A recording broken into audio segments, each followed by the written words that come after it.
Yes. It basically, the government-funded NGOs are a way to do things that would be illegal if they were the government, but are somehow made legal if it's sent to a so-called nonprofit. But these nonprofits are then used to, people cash out these nonprofits. They become very wealthy through nonprofits. They pay themselves enormous sums through these nonprofits.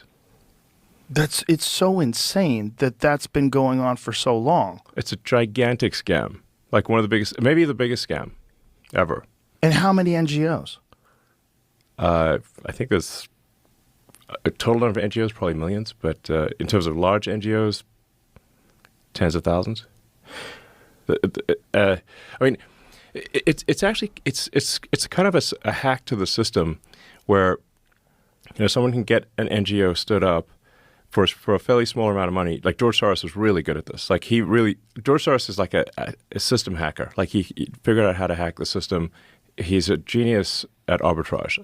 I mean, these days he's pretty old, but a genius at arbitrage. So he figured out that you could leverage a small amount of money to create a nonprofit, then lobby the politicians to send a ton of money to that nonprofit, so you can take what might be, a $10 million donation to a nonprofit to create a nonprofit and leverage that into $1 billion NGO. And a nonprofit is a weird word. It's just a non-governmental organization.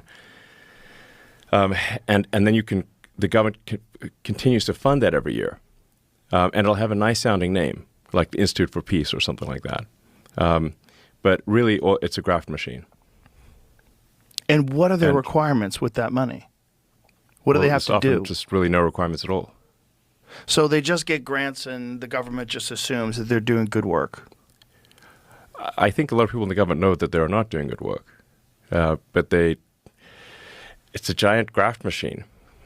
I mean, but surely people online are like unpacking this. Right.